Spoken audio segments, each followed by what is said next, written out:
What is happening, everybody? I hope you guys are having a happy Friday. I'm sure it's a happy Friday for a lot of you young people because either school is out or is about to be out. Now, for the older adults who have to work, such as myself, and don't get summers off, there are also some positive things to look forward to as well. We have Memorial Day weekend, warm weather, or maybe some personal accomplishment that you have made. Anyway, I'm going to introduce you guys a new series that is going to be called Storytime with the Turtle.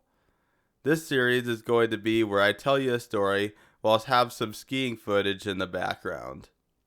Today's story is going to be on the subject of PTSD. I am sure this is going to be an appropriate subject as we march on into Memorial Day weekend, as a lot of our veterans have suffered from PTSD.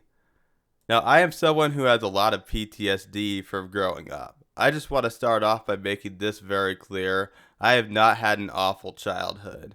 In fact, I had a fairly privileged childhood.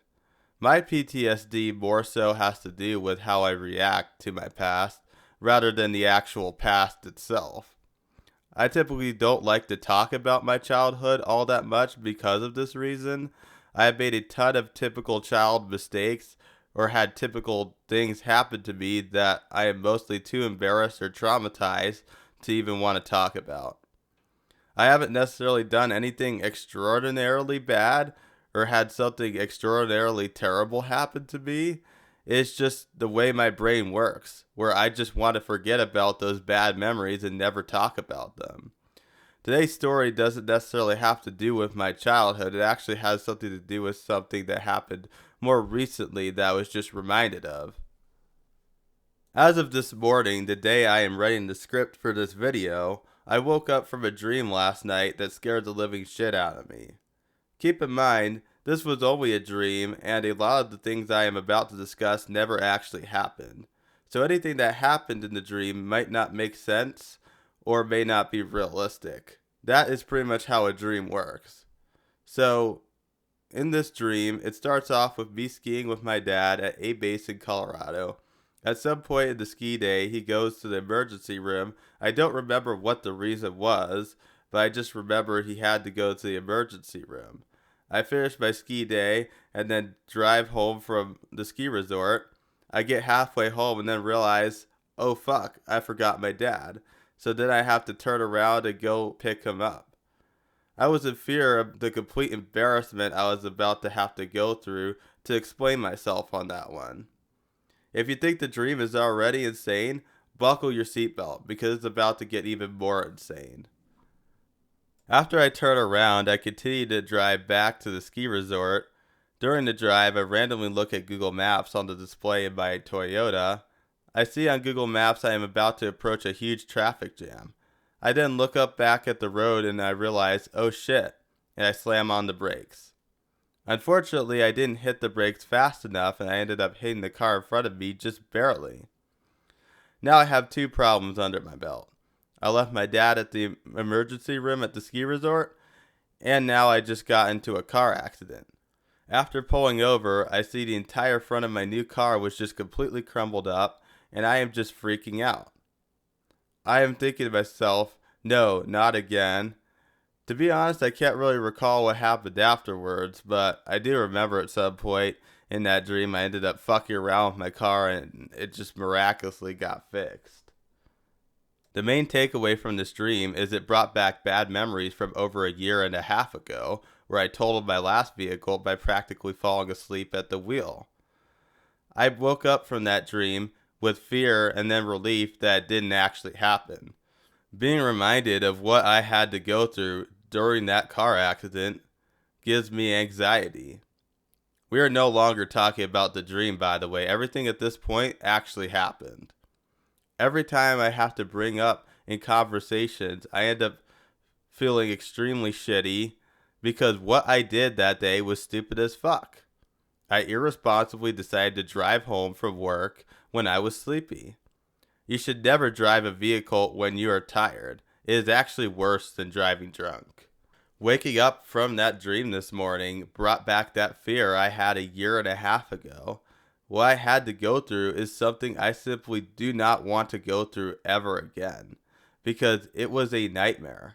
I was somebody with a squeaky clean driving record prior to the accident. I never got a speeding ticket before. I'd never been pulled over for 7 fucking years. Then, one day I drive home from work and I'm a little drowsy, and boom, I'm all of a sudden a high-risk driver according to most insurance companies.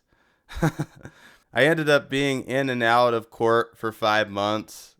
Nothing too major, just having to take the time off of work to deal with this was quite inconvenient. Not to mention the trauma of having to go to court because I did something wrong wasn't the most pleasant. I work in construction, so my coworkers weren't necessarily the nicest to me about the situation. I know they were joking, but I was not in the mood for jokes about that. After that horrible experience, it made me think to myself, why do I have to face justice for making a simple human mistake? All I really did was try to get home from work. I wasn't out partying. I wasn't intentionally getting myself into any trouble. I was just simply trying to get home. Yes, there definitely were more responsible ways of getting home, don't get me wrong. But why does the car have to be the only viable transportation here in the United States? Why can't we invest in alternatives like we see in other countries? Just think about it. North America is really the only place in the world where people die on a regular basis from people drinking and driving. You can blame irresponsible drinkers all you want, but at the end of the day, that really ignores the root cause of the problem, which is our god-awful inefficient transportation system. North America is the only place in the world where you have to spend a shitload of time commuting because you spend so much time in traffic. Most people on the road don't want to be there. They're only on the road because they have to be there as a result of a flawed system. Now I am done with that tangent. I just want to make very clear that what I did that day was 100% my fault, and I take full accountability for it. I should have been more self-aware of my mental state and should have acted accordingly. With that being said, I have a shitload of PTSD from that experience and barely want to talk about it, even like right now. There were a lot of details left out of this story, on purpose by the way. If I can get 50 likes on this video, yes, you heard me, 50, because I really do not want to do this, I will make a part 2 to this story explaining everything that happened more in depth. So, get me up to 50 likes, and I will do a part 2 to this story. Anyway, that'll about wrap it up for this video. That was one example of the many things I have endured whilst growing up that I typically refrain from talking about. Do you guys have PTSD from your life experiences? Let me know in the comments below. I hope you all enjoyed. Leave a comment down below and I'll see you guys next time. Peace out.